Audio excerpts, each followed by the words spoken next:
Hello everyone, welcome to GV Foundation. Today we are going to discuss here chapter number 3 and the name of the chapter is Atoms and Molecules. You are welcome in Union Batch. आज हम बात करने वाले हैं यहाँ पे किस type से हम डिस्कस करेंगे कि यहाँ जो टॉपिक हम डिस्कस करने वाले हैं जिसका नाम क्या है डियर स्टूडेंट, मोलिक्यूल्स क्या होता है, मोलिक्यूल्स के टाइप्स क्या होते हैं, और उससे पहले जो लास्ट क्लास में हमने डिस्कस किया था that was law of constant proportion हमने डिस्कस किया था। तो लॉ ऑफ कांस्टेंट प्रोपोर्शन हमने डिस्कस किया था जिसमें हमने बताया था कि जो नंबर ऑफ एलिमेंट्स होते हैं किसी भी केमिकल रिएक्शन में क्या होते हैं dear student, number of elements किस में, केमिकल रिएक्शन। एक तो सपोर्ट लेके मत बैठो, थोड़ा सा एकदम एक्टिव बैठो, है ना, सपोर्ट लेके बैठना ही नहीं आपको। बताओ नंबर ऑफ क्या एलिमेंट्स किस में डियर स्टूडेंट, केमिकल रिएक्शन में क्या होते हैं, डिफाइनाइट। क्या होते हैं डिफाइनाइट मीन्स जितने लेफ्ट हैंड साइड में होंगे उतने क्या होंगे राइट हैंड साइड में। और हम कैसे चेक करते हैं, रेशियो को लेकर। किसको लेकर चेक करते हैं, रेशियो को लेकर। यस और नो? क्या मैंने नोट्स लिखवा दिए थे लॉ ऑफ कांस्टेंट प्रोपोर्शन के? अरे यस और नो? नोट लिखवाया था मैंने कि भाई कहाँ ओबे नहीं होता है, ये बात कर ली थी। चलिए लिखिए numerical number 1, write down the numerical number 1।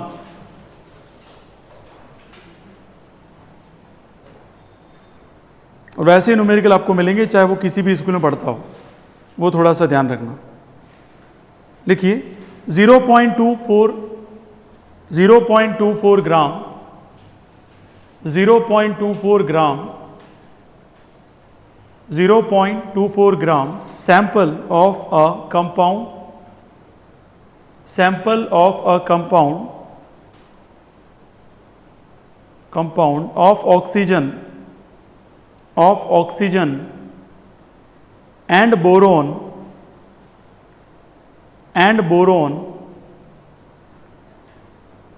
was found on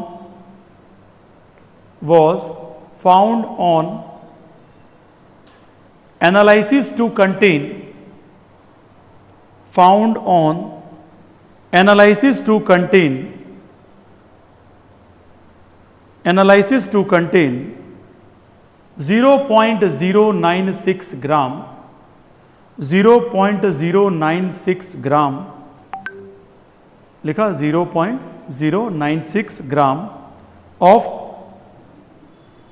boron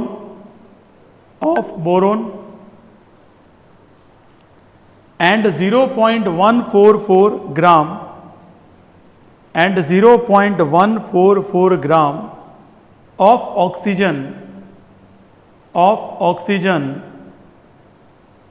full stop. Calculate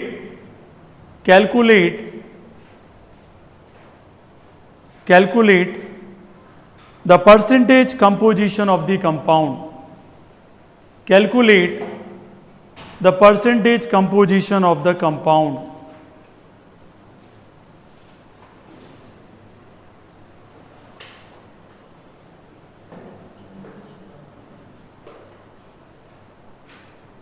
लिख दिया डियर स्टूडेंट? एक बार क्वेश्चन ढंग से पढ़ लीजिए, मैं आपसे पूछूंगा क्या क्या वैल्यूज है ताकि आपको समझ में आ जाए।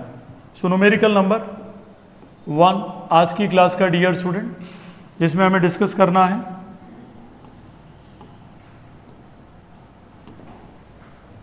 देखिए न्यूमेरिकल नंबर 1 में बात करें डियर स्टूडेंट तो ये किसके ऊपर बेस्ड है, so law of constant proportion में बेस्ड है डियर स्टूडेंट। थोड़ा सा ध्यान से अगर हम समझने की कोशिश करें तो यहां मुझे बताइए टोटल कितना दे रखा है आपने, टोटल मास कितना दे रखा है, 0. ठीक है, तो मैंने यहां लिख दिया टोटल मास। किसका है ये टोटल मास, कंपाउंड का है या किसी और का है? वेरी गुड, प्लीज ऐसे आंसर देना, सभी स्टूडेंट से रिक्वेस्ट है, ठीक है, देन यू कैन अंडरस्टैंड। जितना ज्यादा पार्टिसिपेट करोगे, क्वेश्चन को पढ़ोगे, आंसर्स दे पाओगे, इसका मतलब आप प्रेजेंट हो और क्लास में इन्वॉल्व हो। और आंसर नहीं दे पा रहे हैं, आप एब्सेंट माइंडेड है, खाली आपकी बॉडी यहाँ बैठी हुई है, बॉडी बैठने से कुछ नहीं होता है। और सपोर्ट नहीं लेना, एक्सट्रीमली एकदम थोड़ा सा एक्टिव बैठिए, ठीक है। जैसे आर्मी में कैसे बैठते हैं, कोई क्लास हो आर्मी की, वो ऐसी होती है एकदम स्ट्रेट। इसका मतलब आपका माइंड बॉडी पूरी पॉस्चर किस में है, एक्टिव मोड में है, और वो चीज़ बहुत ज़रूरी है। तो टोटल मास अभी आपने बोला कितना है सर? 0.24 ग्राम। अब मुझे बताइए कौन कौन इसमें एलिमेंट है जिसका अलग अलग मास दे रखा है? बोरोन का कितना दे रखा है डियर स्टूडेंट? ये आपने बोला मास ऑफ, क्या बोला? कंपाउंड। तो मैंने लिख दिया मास ऑफ कंपाउंड कितना है? सॉरी 0.24 ग्राम। अब मुझे बताइए मास ऑफ क्या दे रखा है आपको? कितना है? 0 पॉइंट, उसके बाद क्या दे रखा है आपने को? मास ऑफ ऑक्सीजन कितना दे रखा है? 0.144 ग्राम। अच्छा पूछा क्या आपने को? Percentage composition of compound. अब मुझे बताओ कंपाउंड में प्रेजेंट कौन है रियल में देखा जाए? एक तो आपका बोरोन और दूसरा कौन है आपका? ऑक्सीजन। अब कोई स्टूडेंट अगर 7th क्लास में परसेंटेज चैप्टर को बहुत अच्छे से करके आया है, 8th क्लास में भी अगर परसेंटेज चैप्टर बहुत अच्छे से किया है, मुझे नहीं लगता कि उसको यहाँ कोई दिक्कत आनी चाहिए। क्योंकि परसेंटेज का रूल्स क्या होता है? टोटल वैल्यू नीचे और जिस वैल्यू का फाइंड आउट करना है वो ऊपर, और मल्टीप्लाई में क्या आ जाता है? 100, वही निकालने का होता है। बस यही क्वेश्चन किस में आया है? साइंस में आया है। ठीक है, नहीं समझ में आया तो पूछना, क्योंकि मैंने लाइन्स एंड एंगल्स की आपकी कॉपियाँ चेक की मैथ्स में, आधों को तो लाइन्स एंगल्स आता ही नहीं है। ये रियलिटी वाली बात है। ढंग से जिनको आता है लाइन्स एंड एंगल चैप्टर, वो आज के टेस्ट में पता पड़ जाएगा। तो आप कोई भी टेस्ट दो, बहुत अच्छे से दो, पढ़ के दो, बिना पढ़ के या टाइम पास करके मत दो। ठीक है, आपका टाइम वेस्ट है, दूसरा कुछ नहीं। और इसको प्लीज़ सीरियसली थोड़ा समझो। टेस्ट आपके लिए बनाए जाते हैं, हमारे लिए नहीं। पेपर के सॉल्यूशन आपके लिए भेजे जाते हैं, हमारे लिए नहीं। समझ में आएगा कि नहीं है? ताकि जितना ज़्यादा इंप्रूवमेंट आप में होगा उतना ही ज़्यादा परफॉर्मेंस अच्छी आएगी।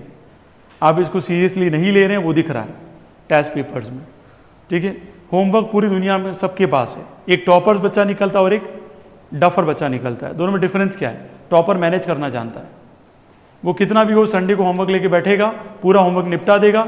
मंडे टू सैटरडे वो सर को बोल देगा, सर मैं डेफिनेटली कर लूँगा सर मंडे को। वो नहीं करेगा, वो पूरे 6 दिन प्रैक्टिस करता है। और आप जैसे लोग खाली होमवर्क के पीछे पड़े रहते हैं और रोज रोज राग अलापते रहते हैं, बहुत सारा होमवर्क है, बहुत सारा होमवर्क है। वो कभी ऐसा नहीं बोलेगा। ये स्पेशलिटी होती है टॉपर्स में, वो आपको डिफ्रेंशिएट करता है। और ये आप चीज़ कभी नहीं समझ पाएंगे। ठीक है, वो मार भी खा लेगा टॉपर्स, याद दिला के, भाई ठीक है मैं प्रैक्टिस ज़्यादा करूँगा सर, लेकिन मैं होमवर्क में बिलीव करता नहीं हूँ। अच्छा होमवर्क का क्या है? आप क्या करते हो ज़्यादातर? रेफरेंस बुक लेते हो, नकल मार ली, खत्म। ये होमवर्क है क्या? होमवर्क का मतलब होता है प्रैक्टिस। आपको अगर मैथ्स का कोई चैप्टर दिया, उसकी अच्छे से प्रैक्टिस की है, वो रियल होमवर्क है। और वो करता है टॉपर। और वो क्या दूसरा क्या करता है? इसकी कॉपी ली, छाप दिया, उसकी कॉपी ली, छाप दिया। छापना थोड़ी है ना? छापने वाला काम संडे को करना है, रिलैक्स होके पूरा छाप दो। पूरे वीक का जितना भी काम है छाप दो। समझ में आया कि नहीं है? और ये नहीं करोगे पछताओगे। और रोज टारगेट रखो, हाँ सर ने कहा आज किसका टेस्ट है? लाइन्स एंड एंगल्स का। बहुत अच्छे से लाइन्स एंड एंगल्स की प्रैक्टिस करके आओ। जो आपको मॉड्यूल्स दिए हमने, ठीक है, जो नोट्स दिए हैं उसको अच्छे से करिए। नहीं आ रहा सर्कल मार्क करिए, मुझसे डिस्कस करिए। पर आप करेंगे नहीं तो कुछ होने वाला नहीं है। मैं कहीं बिजी हूँ तो वेट करिए, क्योंकि ये समय वापस आने वाला नहीं है। भागना जल्दी नहीं है, ये ज़रूरी है कि अपन सीख के जाएं कोई भी चीज़। आया समझ में? ये सब के लिए कॉमन बात है। अच्छा परसेंटेज किसका निकालेंगे आप? बोरोन का निकालेंगे। किसका निकालेंगे डियर स्टूडेंट? तो मैं लिख देता हूँ परसेंटेज ऑफ बोरोन। अब बताइए भाई बोरोन का हम परसेंटेज निकालेंगे तो ऊपर क्या आएगा? Mass of boron. और यस और नो? नीचे क्या आएगा? Mass of compound. बहुत सारे कोई आवाज़ ही नहीं आ रही है, पार्टिसिपेट नहीं कर रहे हैं आप, खाली यहाँ पे आपके शरीर बैठे हुए हैं। और मल्टीप्लाई में क्या आएगा? 100। क्या आएगा? 100। हाँ, ये होता है पार्टिसिपेशन। कभी भगवान करे आपका कहीं सिलेक्शन हो जाए आर्मी वगैरह में, रोंगटे खड़े हो जाएंगे आपके। पढ़ाई कैसी होती है? कभी जाओ देहरादून वगैरह, अक्कल आ जाएगी। 0.096 और नीचे क्या हो जाएगा? 0.24 और मल्टीप्लाई में क्या आ जाएगा? 100। अब ये बेसिक आइडिया तो पता ही होगा सभी को। ये पॉइंट हटा तो नीचे कितना आ जाएगा? 1000। कैसे आया? पॉइंट के बाद कितनी डिजिट है? 1 2 3, तो ये कर दिया हमने। फिर ये पॉइंट हटेगा तो ऊपर क्या आ जाएगा? 100 आएगा, क्योंकि पॉइंट के बाद कितनी डिजिट है? 2 डिजिट है। अरे यस और नो? अब ये 1 2 3 ये पूरा का पूरा क्या हो गया, कैंसिल हो गया। अब 24 में कितनी बार बोले, तो ये 4 times. How many times, 4 times. तो 4 टाइम्स के बाद ये लो, ये 4 टाइम्स कर दिया हमने, तो आंसर कितना आया इसका। तो हम कह सकते हैं जो कंपाउंड आपने दिया है उसमें 40% बोरोन है। कितना परसेंट बोरोन है, 40%। अरे यस और नो। अब बोला कि सर इसकी बात करते हैं नेक्स्ट वाला। नेक्स्ट वाला क्या पूछा है हमें पूछा है कि सर परसेंटेज किसका और निकालना है आपको, ऑक्सीजन। किसका निकालना है डियर स्टूडेंट, ऑक्सीजन। तो ऑक्सीजन का कैसे निकलेगा, तो ऑक्सीजन का निकालने के लिए ऊपर क्या लिखेंगे 0.144 और नीचे क्या लिख देंगे डियर 0.24। क्या है, mass of oxygen divided by yes और no and multiply with the 100। तो ये पॉइंट हटाया तो नीचे कितना आ जाएगा 1000। ये पॉइंट हटाया तो नीचे क्या आ जाएगा 100। ये 0 से 0 0 0 क्या हो जाएगा, कैंसल। ये कितनी बार जाएगा इसे, हैं 6 टाइम। कितने लोग बोल रहे 6 टाइम। अब ये 6 टाइम जाए कितना परसेंटेज हुआ, 60%। अब ब्रिलियंट स्टूडेंट है तो वो यहाँ कैलकुलेट भी नहीं करता, वो देखता कि 40% अगर कौन है, बोरोन है, तो टोटल परसेंटेज कितना लिया हमने 100, तो बचा हुआ क्या होगा 60। अरे यस और नो। अब ये करवा रहे हैं, थोड़ा पैशंस तो रखना ही पड़ेगा क्योंकि चीज़ें बहुत अच्छी सिखा रहे हैं। आपको एनसीईआरटी पढ़ा रहा हूँ मैं, डोंट वरी अबाउट इट कि मैं कोई फाउंडेशन पढ़ा रहा हूँ। रिवीजन में देखूंगा धीरे धीरे आपका कैपेसिटी कैसा है, उस हिसाब से चलेंगे। इसलिए मैंने तुरंत हटा दिया पीपीटी मोड। क्यों हटा दिया, मुझे पता है ज़्यादा लोड नहीं चाहिए मुझे, ठीक है। बच्चे को पहले बेसिक चीज़ अच्छे से आ जानी चाहिए, फिर बढ़ते थोड़ा धीरे धीरे आगे स्टेप बाय स्टेप। यहाँ तक किसी को डाउट आया कि गया, कितने लोग समझ में आ गया, श्योर। तो लिख डालो फटाफट इसको।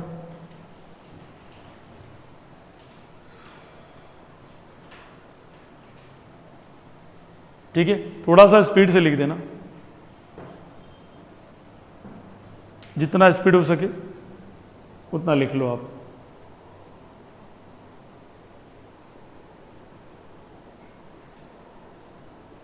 तो स्पीड इसलिए कह रहा हूं, एग्जाम में भी स्पीड होनी चाहिए आपकी। बाकी रिकॉर्डिंग तो आपको मिल ही जाएगी आज शाम को, घर जाने से पहले पहुंच जाएगी। आप वहां से भी लिख सकते हैं, बट यहाँ लिखना ही है आपको जितनी स्पीड हो सके। 2 मिनट का टाइम है, सबके लिए सेम टाइम रहेगा। जिसका छूट गया घर पे जाके वापस लिख लेना।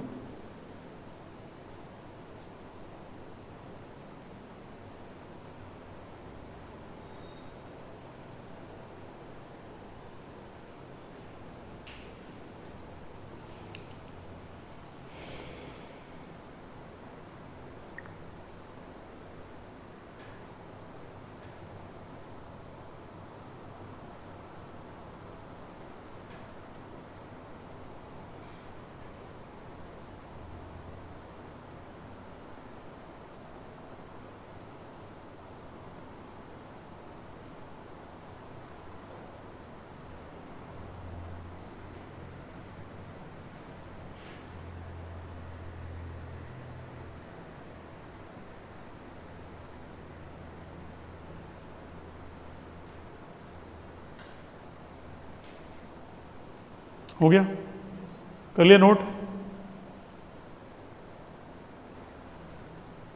ठीक है। बाकी आप कर लेना वीडियो देखिए। Let's start and move forward. अब बात करेंगे पूरा डिटेल में डाल्टन्स एटॉमिक थ्योरी। अब किसी का पेन नहीं चलना चाहिए, बस दिमाग चलना चाहिए, ठीक है। पूरा ध्यान देना। मेरा बस एक ही सपना है कि फियर दूसरे आपके फ्रेंड्स को होना चाहिए आपके नॉलेज को देख के। उसके लिए ज़रूरी है कि आप मुझे कोऑर्डिनेट करें, मुझे कोऑपरेट करें। कोऑपरेट कैसे करेंगे, कोई चीज़ नहीं समझ में आए पूछेंगे सर प्लीज़ थोड़ा सा एक्सप्लेन करेंगे, कर दूंगा मैं। अलर्ट मोड पे बैठना है, जितनी बार बार बार कहना नहीं पड़ेगा मुझे, मैं ऑब्जर्व करता हूँ। कोई बच्चे को एक बार बोलने का मतलब आपकी बैक ही खत्म हो चुकी है तो इसकी तो बात ही मत करो, है ना। घर पे भी ऐसे ही बैठिए, रूल्स और रेगुलेशन स्ट्रिक्ट होने चाहिए आपको। मैं स्कूल में पढ़ाता हूँ तो भी एकदम स्ट्रेट ऐसे, कुर्सी बैठा मिलूंगा तो भी ऐसे मिलूंगा, पीछे सपोर्ट नहीं लूंगा, नींद नहीं आएगी आपको। ये कुछ रूल्स है लाइफ के, बेसिक्स अपना लो, कोई आपको हरा नहीं सकता। जहाँ पढ़ रहे हो पूरा दिमाग उसमें घुसाओ, फिर जैसे क्लास से बाहर गए एंजॉय करो ना, मस्ती से करते करते जाओ घर पे, कोई इशू नहीं है। लेकिन अगर आप ये नहीं फील कर रहे हो, क्योंकि पूरी दुनिया किस में जी रही है पता है, कुछ लोग फ्यूचर में जी रहे हैं तो कुछ लोग पास्ट में जी रहे हैं। प्रेजेंट में तो बहुत कम लोग हैं, और जो प्रेजेंट में है वो ज्यादा सक्सेसफुल है। अब आप किस में वो देख लो एक बार, है ना। प्रेजेंट में रहो, और प्रेजेंट में रहने वाला सबसे ज्यादा सक्सेसफुल होता है, और पास्ट में रहने वाला बर्बाद है, फ्यूचर में रहने वाला संपूर्ण बर्बाद है, कुछ नहीं होने वाला। आज अभी प्रेजेंट में अगर आपने कॉन्सेप्ट सीख लिया, कोई हरा नहीं सकता आपको। सबसे पहले डाल्टन ने क्या कहा था, इन्होंने कहा था एटम को it is a ultimate indivisible particle. क्या कहा इन्होंने? सबकी आवाज नहीं आती, ये सबसे बड़ी समस्या है इस गांवड़ियों की। कब सुधरेंगे बताइए? एटम कैसा पार्टिकल है? Very good, ultimate indivisible particle. ठीक है, इन्होंने फिर क्या कहा? इन्होंने कहा कि हम पॉस्टुलेट्स की बात करते हैं। किसकी बात करते हैं? पॉस्टुलेट्स। अब पॉस्टुलेट्स का मतलब क्या होता है? यूनिवर्सल ट्रूथ, यस और नो? चैप्टर 5 में पढ़ चुके हम, मैथ्स में चैप्टर 5 में पढ़ा था ना हमने पॉस्टुलेट्स, और क्या पढ़ा था? एक्सियोम। याद आया? इन्होंने पोस्टुलेट दिया, नंबर 1 पोस्टुलेट क्या दिया वो ध्यान रखना। इन्होंने कहा एटम्स आर इंडिविजिबल पार्टिकल। पूरा नहीं लिखूंगा, समझाऊंगा खाली शॉर्ट शॉर्ट में, फिर नोट्स में लिखवा दूंगा। कैसे पार्टिकल बोला? Indivisible particle. और किसमें पार्टिसिपेट करते हैं ये? Participate in a chemical reaction. किसमें पार्टिसिपेट करते हैं ये? Chemical reaction. पहला स्टेटमेंट क्या बोला? Indivisible particle. दूसरा, उसी में फर्स्ट पोस्टुलेट में उन्होंने क्या बोल दिया? पार्टिसिपेट किसमें करते हैं? Chemical reaction. किसने कहा ऐसा? ये जो एब्सेंट माइंडेड उनको ही नहीं पता पड़ रहा किसने कहा। किसने कहा? किसने कहा? डाल्टन नहीं है ये, ध्यान रखना। प्रोनाउंसिएशन क्या है इसका? डाल्टन, भले डीए लिखा हुआ है, ठीक है, डी उसके ऊपर चंद्र बिंदी लगती है। पता ना अपन हिंदी में क्या कहते हैं इसको? डाल्टन। डाल्टन ही नहीं, ध्यान रखना। तो पहले समझिए क्या बोला? Ultimate indivisible particle. फिर पहला पोस्टुलेट, ये पूछा जाता है एग्जाम में, विच one of the following is the third postulate of the Dalton. अब आपको याद ही नहीं है थर्ड पोस्टुलेट क्या था, क्योंकि सीक्वेंस आपको आनी चाहिए। पहला क्या था डियर स्टूडेंट? Indivisible particle. उसी में फर्स्ट में क्या बोल दिया उन्होंने? Participate in chemical reaction. इसमें कोई डाउट किसी को? सेकंड क्या बोला उन्होंने? सेकंड इन्होंने बोला जो एलिमेंट सेम है, क्या डियर स्टूडेंट? सेम है, उनकी जो प्रॉपर्टीज होती है, क्या होती है डियर स्टूडेंट? प्रॉपर्टीज। वो ऑल आस्पेक्ट में या हर आस्पेक्ट में क्या होगी डियर स्टूडेंट? सेम होगी। ऐसा किसने बोला? मुंह से सबके आंसर हो जी। किसने बोला? डाल्टन ने। क्या कहा? अगर दो एलिमेंट सेम है, जैसे मैंने कहा क्लोरीन है और दूसरा एलिमेंट भी क्या है? क्लोरीन है। इन्होंने कहा ये दोनों जो क्लोरीन है डियर स्टूडेंट, उनकी केमिकल प्रॉपर्टीज और फिजिकल प्रॉपर्टीज सब कुछ क्या होगा? सेम होगा हर तरीके से। ठीक है, सेकंड स्टेटमेंट। ये सेकंड पोस्टुलेट हो गया। थर्ड पोस्टुलेट में कहा डिफरेंट एलिमेंट। कैसे एलिमेंट डियर स्टूडेंट? एक हाइड्रोजन ले लो और दूसरा क्या ले लो? ऑक्सीजन। क्या ले लो? ऑक्सीजन। इन्होंने कहा डिफरेंट एलिमेंट, इनकी जो प्रॉपर्टीज है, प्रॉपर्टीज क्या होगी dear student? Different all aspect. मैं शॉर्ट में लिख रहा हूं, कोई ग्रामर आमर को ध्यान नहीं दे रहा हूं, कल आपको समझाने के लिए, बाकी नोट्स प्रॉपर अभी लिखवाऊंगा मैं। तो क्या कहा?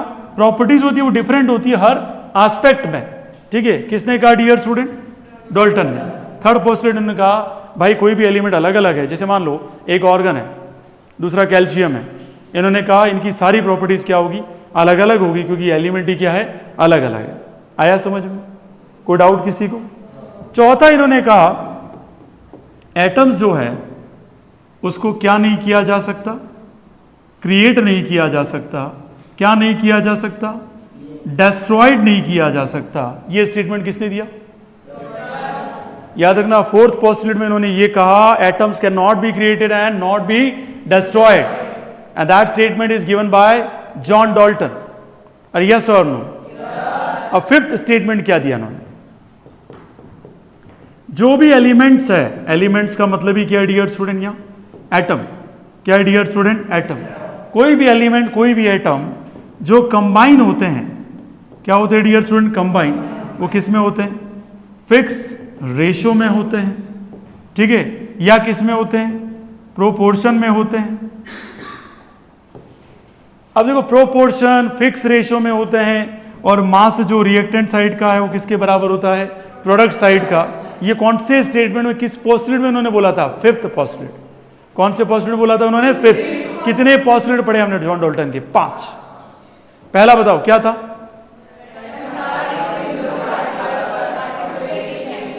अब ये क्वेश्चन पूछा हुआ है कि किस पोस्टुलेट में डाल्टन ने कहा था कि atom can be participate in a chemical reaction, तो कौन सा था, नंबर 1। किस पोस्टुलेट में ऐसा कहा था इन्होंने कि कोई भी एलिमेंट या एटम कंबाइंड हो सकते हैं फिक्स रेशियो में, उनका मास कांस्टेंट होता है रिएक्टेंट साइड और प्रोडक्ट साइड में, या बोला था कांस्टेंट प्रोपोर्शन, तो पोस्टुलेट नंबर 5। कौन सा था, 5। किस पोस्टुलेट में जॉन डाल्टन ने ये कहा था कि एटम्स को क्रिएट नहीं किया जा सकता, डिस्ट्रॉय नहीं किया जा सकता, 4। और किस पोस्टुलेट में ऐसा कहा था कि एटम्स क्या होते हैं, सेम, उनकी सारी की सारी प्रॉपर्टीज केमिकल फिजिकल हर एस्पेक्ट में क्या होती है, सेम। कौन से पोस्टुलेट में कहा था, और किस में कहा था, डिफरेंट वाला। अब याद कैसे करें सर, तो सबसे पहले याद रखेंगे इंडिविजिबल, क्या याद रखेंगे, फिर याद रखेंगे सेम एलिमेंट, क्या याद रखेंगे, थर्ड पे याद रखेंगे डिफरेंट एलिमेंट, अरे यस और नो, चौथे पे याद रखेंगे क्रिएट और डिस्ट्रॉय, क्या याद रखेंगे, क्रिएट और डिस्ट्रॉय, और फाइनली याद रखेंगे एलिमेंट्स कॉम्बिनेशन। ठीक है, आ गया समझ में। इसे बोलते हैं हर तरीके से कैसे दिमाग को सेट कर देना towards the postulates of John Dalton. यहां तो कोई समस्या, देखो बोल तो दिया इन्होंने, अब हमें ये देख करना है कि भाई इनकी मेरिट्स क्या थी या डीमेरिट्स क्या थी, और ये एग्जाम में पूछी जाती है। मेरिट्स का मतलब कौन कौन सी चीजें इन्होंने जो बोली थी वो सही थी, और कौन सी चीजें क्या हुई आगे जाके रॉन्ग प्रूफ हो गई। डियर स्टूडेंट, आगे बढ़ूं मैं, यहां तक कोई डाउट है किसी को, पूरा एनसीईआरटी पढ़ रहे हैं हम, बहुत डीप में, ठीक है, कोई भी एनसीईआरटी का लाइन नहीं छोड़ रहा हूं ताकि आपको चीजें समझ में आए। 6 पोस्टुलेट हमने यहां कंसिडर कर लिया इसी में, 5th वाले में, इसको सेपरेट नहीं पढ़ा हमें, ठीक है। यहां देखिएगा नेक्स्ट जो चीज समझनी है, हमें सबसे पहले बात करते हैं मेरिट्स। मेरिट्स का मतलब क्या है डियर स्टूडेंट, एडवांटेजेस, ठीक है। किस थ्योरी के एडवांटेजेस पढ़ रहे हैं हम, बोलो, डाल्टन्स एटॉमिक थ्योरी। भाई बोलो यार, तुम बोलते नहीं हो, है ना। किस थ्योरी के बारे में पढ़ रहे हैं हम, डाल्टन्स एटॉमिक थ्योरी। अगर मैं क्लास में बैठा हूं और मुझे यही नहीं पता कि मैं क्या पढ़ रहा हूं तो वेस्ट है, टाइम और मनी दोनों वेस्ट है, ठीक है। सपोर्ट नहीं लेना, बार बार बोला मैंने, सीधा क्लास से बाहर करूंगा मैं, ठीक है। तो ये आप सुधरेंगे और याद जरूर करेंगे आप जहां पे भी जाएंगे। भाई रूल्स और रेगुलेशन इंसान को महान बनाते हैं। खैर, पहली मेरिट्स ये थी, इन्होंने ये कहा था, सबसे पहली मेरिट्स, एटम कैन पार्टिसिपेट, किस में पार्टिसिपेट कर सकते हैं, केमिकल रिएक्शन। किसने कहा था ये, और ये एडवांटेजेस है, ध्यान रखना, सबसे पहला साइंटिस्ट जिन्होंने दुनिया के सामने ये कहा था कि एटम्स केमिकल रिएक्शन में क्या करते हैं, पार्टिसिपेट। ओके, दूसरा इन्होंने ये कहा था, किसके बारे में बात की थी, law of conservation of mass and law of constant proportion की बात की थी। किसने बात की थी, डाल्टन ने कहा था कि कोई भी केमिकल रिएक्शन, इस संसार में जितनी भी केमिकल रिएक्शन है वो किसको ओबे करती है, law of conservation of mass and law of constant proportion. किसने दिया था ये, अबे कहां डाल्टन ने दिया, बेवकूफ हो, लेवोशियर, भूल मत जाइए, लिखवाई भी है मैंने आपको नोट्स में ब्रैकेट में, किसे दिया था ये, बस यही तो बात है, तुम्हारी हालत है, घर पे जाके रिवाइज करते ही नहीं हो, फिर आ जाती उठ के, हम कॉपी को वेरीफाई करते हैं और पता चलता है कि आप पढ़ के ही नहीं आते, आए और गए रहो। देखो नोट्स में लिखा है, मैंने नहीं लिखा है, law of constant, law of conservation of mass निकाली, ब्रैकेट में लिखा है मैंने लेवोशियर, मिला, चेक करो फिर बताओ मुझे है या नहीं। प्लीज पढ़िए, नोट्स को पढ़ के आइए, जब तक ये चैप्टर चलता है तब तक ये नोट्स बार बार रिवाइज करके आप बैठिए। मैं सीरियसली कह रहा हूं, आपके टीचर आपसे इंप्रेस होना शुरू हो जाएंगे कि बंदे में नॉलेज है यार। यहां तो कोई समस्या किसी को, अरे आया कि गया, चलिए आगे बढ़ूं मैं। अब डीमेरिट्स की बात करते हैं, क्या डीमेरिट्स रही, इनकी दो ही क्या है, मेरिट्स है, एडवांटेजेस हैं, और यहां बाकी सब क्या है इनके, डिसएडवांटेजेस। मैं एग्जाम्पल और प्रूफ के साथ ही बात करूंगा, ऐसा नहीं कि लिख दिया एनसीईआरटी में वही छाप दूंगा इधर, नहीं। सबसे पहले इन्होंने क्या कहा था,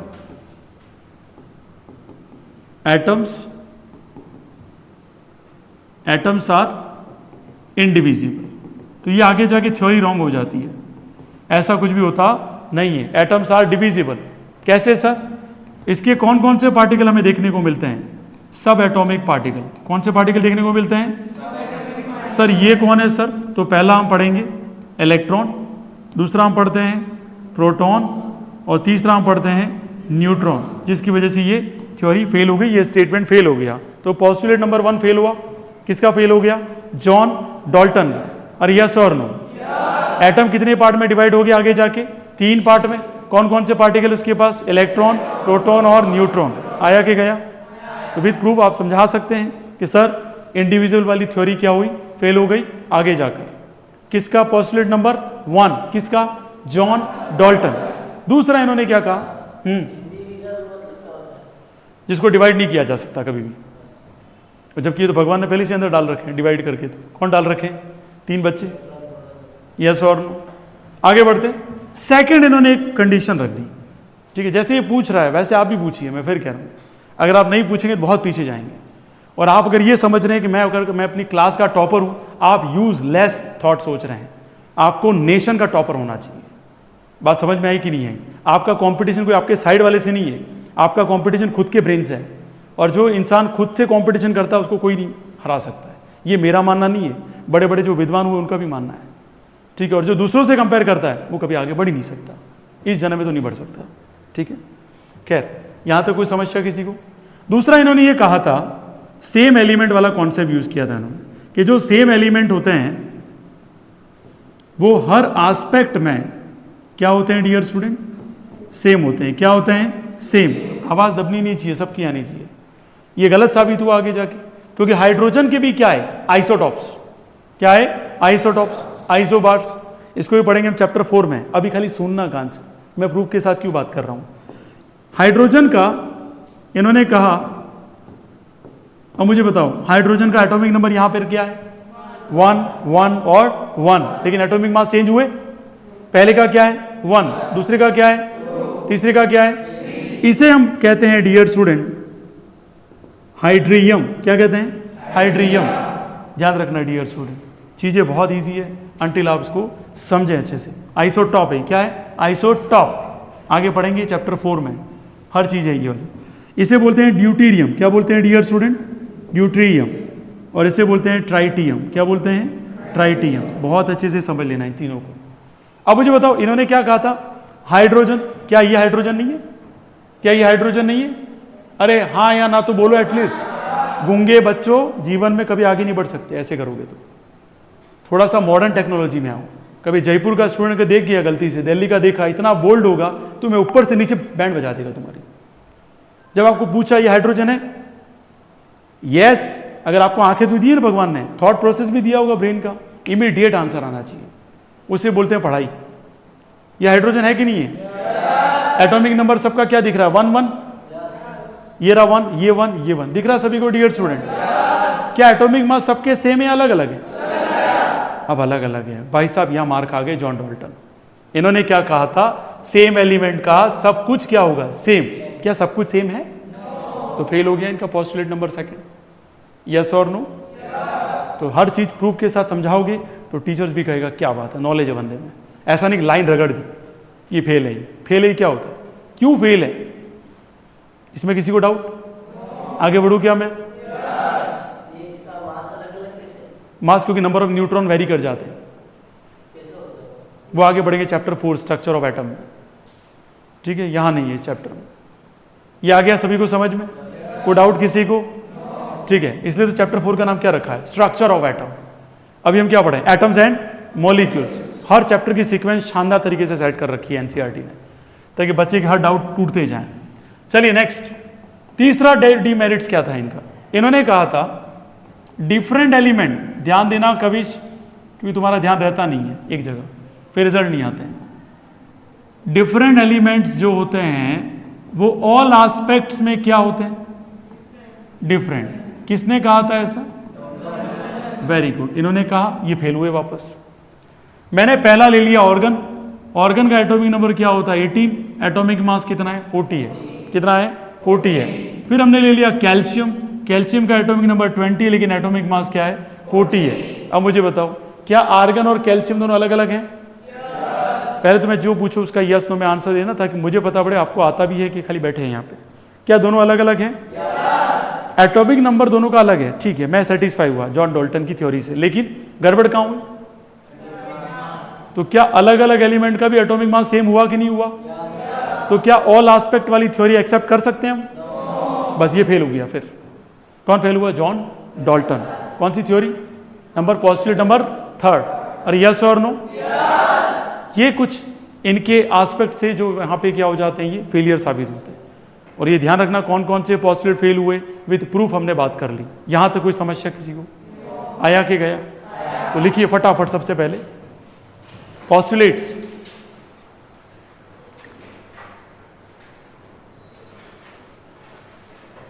थोड़ा स्पीड से लिखना है ना। सबसे पहले लिखेंगे, हेडिंग डाल देना डाल्टन्स एटॉमिक थ्योरी। हेडिंग डाल दी, हेडिंग लिखना डाल्टन्स एटॉमिक थ्योरी। थोड़ा स्पीड से लिखेंगे, Dalton's atomic theory.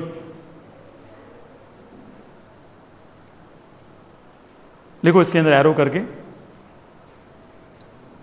He proposed atomic theory, he proposed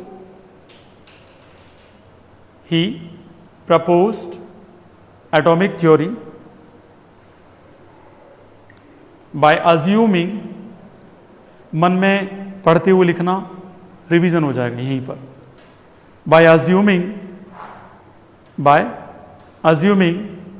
that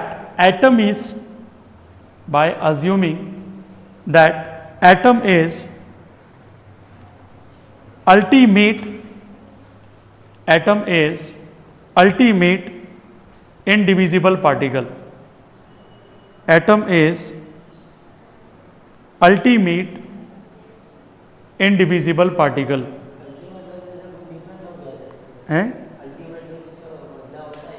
नहीं, अल्टीमेट का मतलब ये है कि मैंने मान लिया लास्ट फाइनली, यस, इसके अलावा कोई चेंज मैं नहीं करूंगा मेरे स्टेटमेंट में। ये कि जैसे मैंने मान लिया भगवान है और ये कह रहा भगवान नहीं है, तो इसका फाइनल गोल क्या है? भगवान में बिलीव नहीं है। मेरा गोल किसका है? बिलीव है। That's it. ओके, नेक्स्ट लिखिएगा पोस्टुलेट्स। नेक्स्ट हेडिंग डालिएगा पोस्टुलेट्स। कभी थोड़ा सीरियस हो जाओ, है ना। पोस्टुलेट्स नंबर 1, हाँ पहले वो लिख लिया था, वो मेरी गलती थी। लिखो number 1, elements consist of small indivisible particle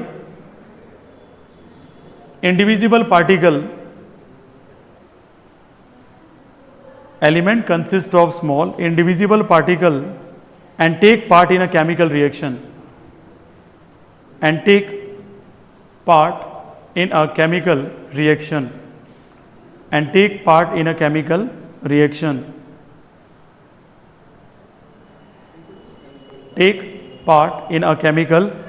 second लिखेंगे, सेकंड पोस्टुलेट लिखेंगे। चली गए वापस, यही कैपेसिटी है। ओके, सेकंड लिखेंगे atoms of same element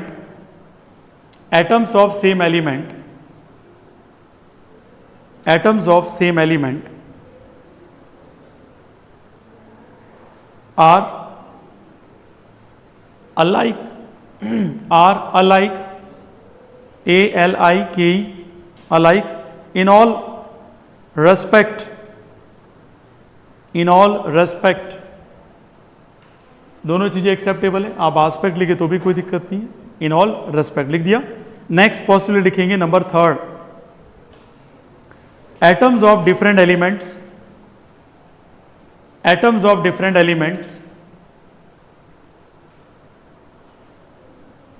are different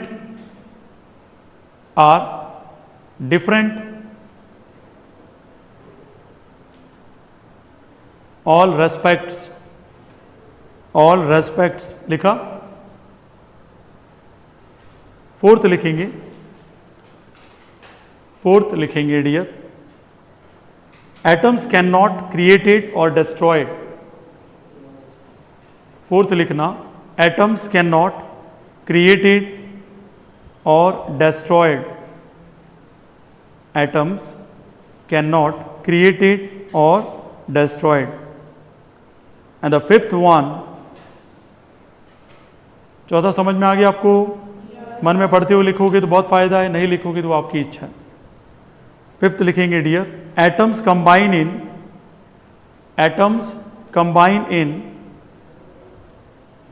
fixed comma small, fix लिखा, fixed FIXED, fixed comma small comma whole number ratio to form a molecule, whole number ratio to form a molecule, चलिए heading डालेंगे merits, पहली heading डालेंगे merits.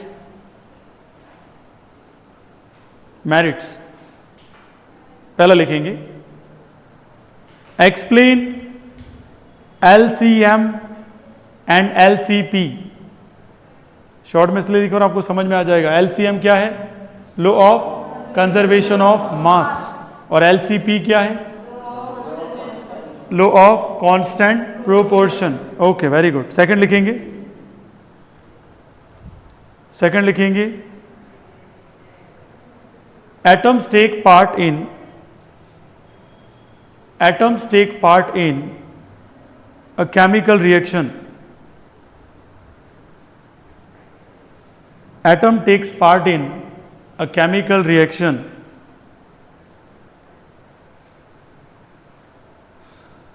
लिख दिया सभी ने? Demerits लिखिए, demerits.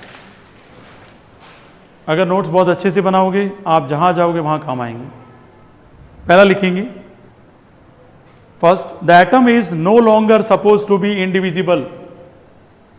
The atoms is no longer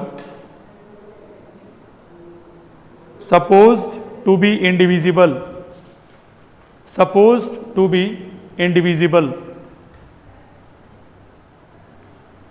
अब इसका एक्सप्लेनेशन आपको समझा ही दिया मैंने, ठीक है? बुक में नहीं लिखना है। क्या है? इलेक्ट्रॉन, प्रोटॉन और न्यूट्रॉन में ये डिवाइडेड है, सब एटॉमिक पार्टिकल भी इसके हैं। ओके, सेकंड लिखेंगे He could not explain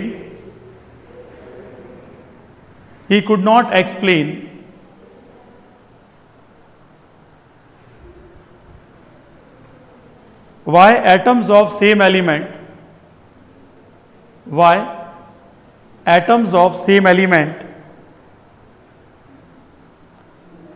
combine with each other.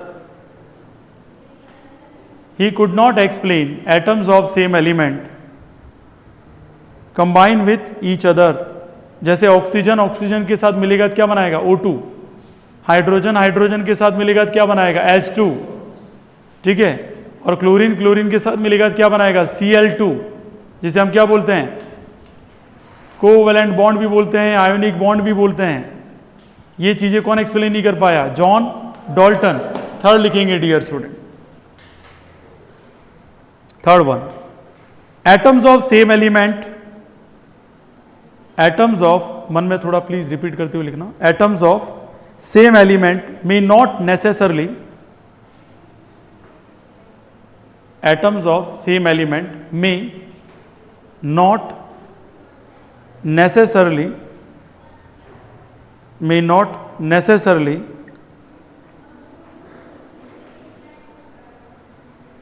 be identical in all aspects, yes। और एग्जाम्पल लिख लो, इससे पहले वाला जो समझाया था वो कौन सा वाला? ये वाला आपका 1H1, 1H2 और 1H3। इससे समझ में आ गया कि आइडेंटिकल नहीं है। कैसे नहीं है? एटॉमिक नंबर सेम है लेकिन एटॉमिक मास क्या है? अलग अलग है। तो ये नाम भी लिख देना, हाइड्रियम, ड्यूटेरियम और ट्राइटियम। आपको याद रहने चाहिए नाम किसी भी हालत में।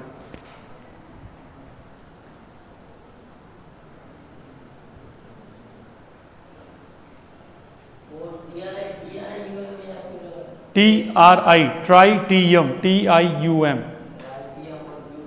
ड्यूटीरियम, उधर हाइड्रियम, HYDRIUM।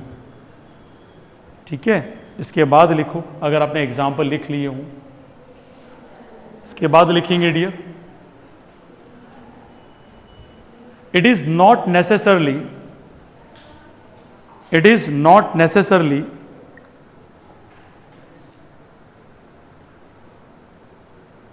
different elements are different in all aspects. It is not necessarily different elements are different in all aspects. Different elements are different in all aspects. इसके आगे वाला जो मैंने समझाया था आपको, ये वाला आप लिख लीजिए डियर स्टूडेंट। नेक्स्ट है डिफरेंट एलिमेंट्स, तो एग्जाम्पल जरूर लिख देना। एग्जाम्पल क्या है?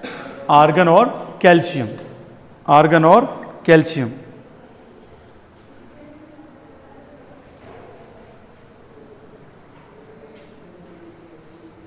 ठीक है, लिख लिया? चलिए आगे बढ़ते हैं। नेक्स्ट टॉपिक देखिएगा डियर।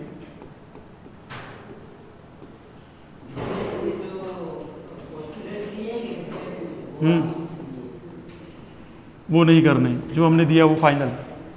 ठीक है, वो आपको एक बुक मिल जाएगी, उस बुक में सारा स्टैंडर्ड है। सिंबल ऑफ एटम, कौन से सिंबल? एंशिएंट। कौन से? एंशिएंट। अब एंशिएंट तो समझ में आता है ना कि नहीं आता? अरे हाँ या ना बोलो, वागड़ के धागड़ मत बनो, ये तो कहीं कुछ नहीं होने वाला है, ध्यान रखना। लास्ट 3rd ग्रेड या पटवारी बन जाओ। टॉप कैटेगरी में आना है तो आपको मैं जो पूछ रहा हूं, दिमाग को सिंथेसाइज करके पूछो कि क्या मेरे को आता है कि नहीं आता है। एंशिएंट आता है कि नहीं आता है आपको?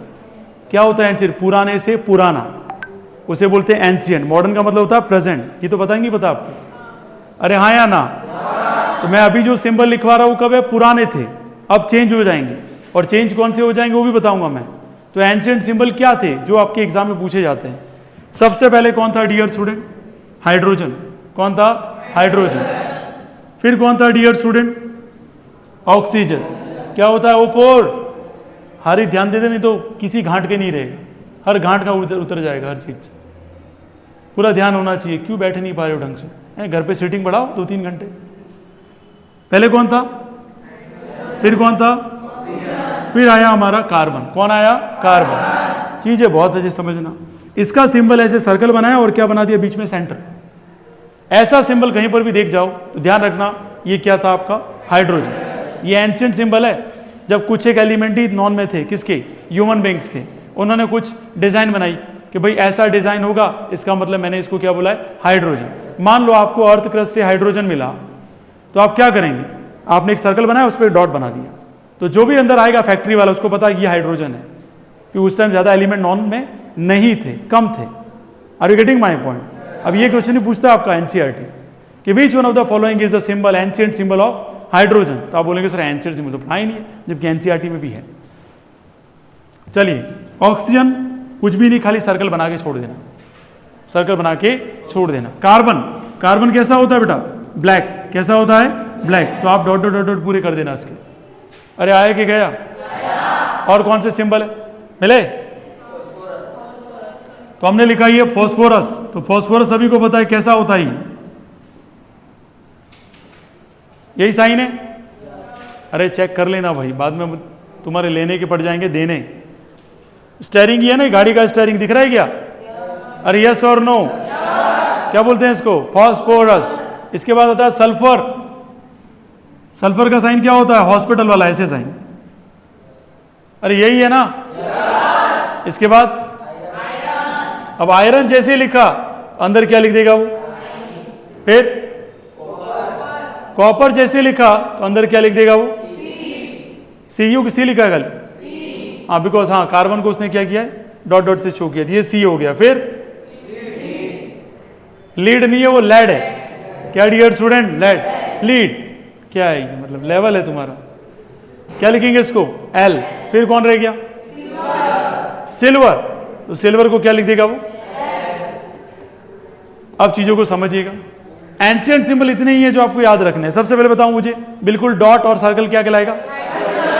और खाली सर्कल, और उसके बाद बात करें डॉट डॉट डॉट पूरे सर्कल के अंदर है, और स्टेयरिंग वाला सिंबल, हॉस्पिटल वाला सिंबल, और नेम लिखा हो तो आपको पता पड़ ही जाएगा। I4 आयरन, C4 कार्बन मत बोल देना, क्या इधर कॉपर है और इधर लेड, और लास्ट में कौन है? लेकिन इसके बाद आता है मॉडर्न जमाना, और मॉडर्न सिंबल यहां पे बनते हैं। वो कैसे बने डियर स्टूडेंट? तो मॉडर्न सिंबल, हाँ क्या हुआ? तीनों वो तो ठीक है, मरकरी अंदर लिख दिया, डॉट डॉट डॉट करके अंदर बाहर की तरफ कॉर्नर निकाल दिया, अंदर की तरफ छोटे छोटे छोटे छोटे ऐसे करके, वो पहिया होता है ना, व्हील होता है उसकी तरीके से, ठीक है। वो इंपॉर्टेंट नहीं है, इसके बारे में ज़्यादा पूछा जाता है। यहाँ तक समझ में आ गया? किसी को डाउट? ओके, अब बात करते हैं मॉडर्न सिंबल। सबसे पहले ये समझेंगे कि मॉडर्न सिंबल दिए किसने थे। याद रखना, साइंटिस्ट का नाम था बर्जिलियस। क्या नाम था? याद रखना, क्या नाम था? तो लिख देता हूं मैं, ध्यान नहीं हो तो। Berzelius was the scientist who has given the concept of modern symbol। इन्होंने ये कहा किसी भी एलिमेंट का इंटरनेशनल या नेशनल लेवल पे कोई भी नाम है, ठीक है, तो वो रहेगा इंग्लिश का पहला अल्फाबेट और दूसरा अल्फाबेट। सुनना ध्यान से, कौन सी लैंग्वेज का? क्योंकि आपको पता है ब्रिटिश रूल हुआ करता था पहले। बहुत सारी कंट्री पे किसने सबसे ज्यादा टाइम स्पेंड किया था या रूल किया था? British Empire. यस और नो? चाहे जापान, चाइना, इंडिया, सबके ऊपर किसका रूल था? ब्रिटिश। तो ब्रिटिशर्स का रूल था। आज भी देखो, इंग्लिश सबसे ज्यादा लैंग्वेज किसके ऊपर हावी है? इंडिया के ऊपर। पूरे वर्ल्ड में कौन सी लैंग्वेज बोली जाती है? इंग्लिश। आपको अगर वर्ल्ड में कहीं पे जाके कम्युनिकेट करना तो कौन सी लैंग्वेज यूज करनी पड़ेगी? वो भी कौन सी इंग्लिश? British English. कौन सी? ब्रिटिश। ऐसा क्यों? क्योंकि उन्होंने अपनी सारी संतानें छोड़ के गए। यस और नो? उनका कल्चर आज भी इंडिया में, ये पैंट आपका नहीं है, वो उनका टेक्नोलॉजी है। ये टी शर्ट भी आपका नहीं है, वो भी इनका टेक्नोलॉजी है, ठीक है। जिस चेयर पे आप बैठे हैं वो भी उनका टेक्नोलॉजी है। हमारा क्या है? कुछ भी नहीं, जो था वो चला गया। यस और नो? इसलिए उनका रूल हम फॉलो करते हैं। सारी एजुकेशन किस में आ गई? इंग्लिश में, हिंदी में कुछ भी नहीं। खैर, बात करते हैं बर्जिलियस ने क्या कहा। बर्जिलियस ने कहा एक तो लैंग्वेज कौन सी यूज करेंगे? इंग्लिश। और एक लैंग्वेज जो इंग्लिश से भी ज्यादा पहले थी वो कौन सी थी? लैटिन। इनका कौन सा अल्फाबेट यूज करेंगे? First and second alphabet. ये ध्यान रखना, इस कॉन्सेप्ट को बहुत अच्छे से समझ लेना। जैसे मैं कहूं, नॉर्मल सा एग्जांपल देखिएगा। जैसे मैंने कहा क्लोराइन, क्या बोला मैंने? क्लोराइन। इसका पहला अल्फाबेट और क्या ले लिया? थर्ड। क्या बोल दिया? Cl। क्या बोल दिया इसको? Cl। अब जैसे मैं आपको बोलूं नॉर्मल सा, ऑक्सीजन, क्या लिखते हैं हम? ऑक्सीजन। तो ऑक्सीजन का कौन सा यूज करेंगे? फर्स्ट वाला। यस और नो? चलो एक और बोलता हूं मैं, जो आपको समझ में आना चाहिए। कॉपर, CO होना चाहिए था, C होना चाहिए था, नहीं होता है। कौन सा लैंग्वेज यूज करेगा वो? लैटिन। क्यूप्रम, क्या नाम है इसका? क्यूप्रम। क्यूप्रम, तो Cu सिंबल हो गया किसका? कॉपर। किसका सिंबल हो गया? कॉपर। बात समझ में आई या नहीं है? सभी को समझ में आ गया डियर्स? तो मेरा क्वेश्चन है, किसने मॉडर्न सिंबल का फॉर्मेट दिया था? बर्जिलियस ने। कहा क्या था? दो लैंग्वेज यूज करेंगे, आइदर इंग्लिश, लैटिन। उसका कौन सा अल्फाबेट यूज कर सकते हैं हम? फर्स्ट और सेकंड। यस और नो? फिर उन्होंने कहा अगर रिपीट हो जाए, फॉर इन एनी केस अगर रिपीट हो जाए तो कौन सा अल्फाबेट लेंगे? थर्ड। जैसे क्लोरीन में क्या किया हमने? C, और थर्ड अल्फाबेट कौन सा ले लिया? L। अरे यस और नो? फिर सोडियम की बात करें तो आपको पता है सोडियम, तो यहां S नहीं ले लेंगे क्योंकि सल्फर का कौन आता है? S। कौन आता है? तो सोडियम का कौन सा नाम लेंगे हम? Latin name. कौन सा नेम लेंगे? लेटिन। और उसका लेटिन नेम क्या है? नाइट्रियम। क्या नाम है? किसका? सोडियम का। क्या नाम है? और नाइट्रियम, Na, नाइट्रियम। यस और no? Yes. First alphabet and second alphabet use कर लिया। और चौथी कंडीशन उन्होंने बर्जिलियस ने क्या कही? जो फर्स्ट सिंबल आप यूज करेंगे वो कैसा होना चाहिए? कैपिटल। कैसा होना चाहिए? कैपिटल। और सेकंड कैसा होना चाहिए? Small letter. कितने लोग समझ में आ गया? कोई समस्या किसी को? पक्का समझ में आ गया आप सभी को? कौन कौन सी लैंग्वेज यूज की? यहां तक किसी को भी समस्या तो बताओ। अब मैं यहां पे कुछ चीजें समझा रहा हूं जो आप नोट्स की फॉर्म में लिख देना। इधर लिख रहा हूं मैं name of atom, name of atom, ठीक है। इधर लिख रहा हूं मैं सिंबल, ठीक है। यहां लिख रहा हूं मैं एटॉमिक मास, एटॉमिक मास नहीं, एटॉमिक नंबर लिख देते हैं पहले तो, एटॉमिक नंबर, और इधर लिख देते हैं एटॉमिक मास। आपको एटलीस्ट 1 to 20 याद हो जानी चाहिए किसी भी कंडीशन में। तो सबसे पहला लिखते हैं number of atom, name of atom कौन है यहाँ पे, हाइड्रोजन, कौन है, उसके बाद कौन आता है, हीलियम, उसके बाद कौन आता है, लिथियम, उसके बाद कौन आता है, बेरिलियम, उसके बाद कौन आता है, बोरॉन, उसके बाद कौन आता है, कार्बन, उसके बाद कौन आता है, नाइट्रोजन, उसके बाद कौन आता है, उसके बाद कौन आता है, क्या, फ्लोरीन, फ्लोराइन नहीं, फ्लोरीन, उसके बाद कौन आता है, नियॉन, ठीक है। अभी देखो यार 1 to 10 हो गई।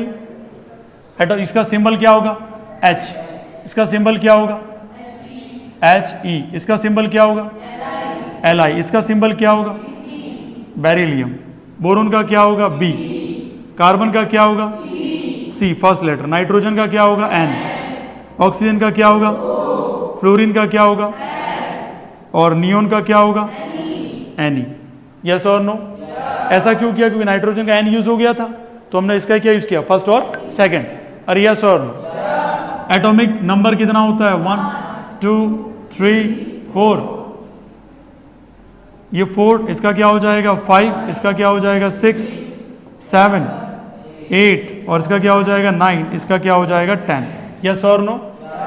एटॉमिक मास की बात करें तो इसका तो रहेगा 1, इसका क्या रहेगा 4, इसका क्या रहेगा 7, 6 नहीं, क्या रहेगा 7, 1 का डबल नहीं है, खाली 1 है, 2 का डबल क्या है 4, 3 का डबल क्या है, अरे कितना 6 पॉइंट समथिंग है, तुम्हें मैंने टेबल भेजी थी। अरे यस और नो? ठीक है। एनसीईआरटी क्या मान रही है, 6 ही मान रही है, ये 6 लिया, 4 का कितना हो जाएगा 9, और 8 पॉइंट समथिंग होगा, वो नहीं है, मास नहीं दे रखा है, कोई बात, बहुत बढ़िया, मजा आ गया। 4 के बाद क्या होगा 9, इसका डबल कर लो, एक ज्यादा रहेगा कुछ कुछ में, तो ये रहा 9, इसका कितना आएगा डियर स्टूडेंट, हर किसी में नहीं होता है, 2-3 ही है खाली ऐसे, बाकी सब में जस्ट डबल, और इसमें कोई डबल नहीं आएगा।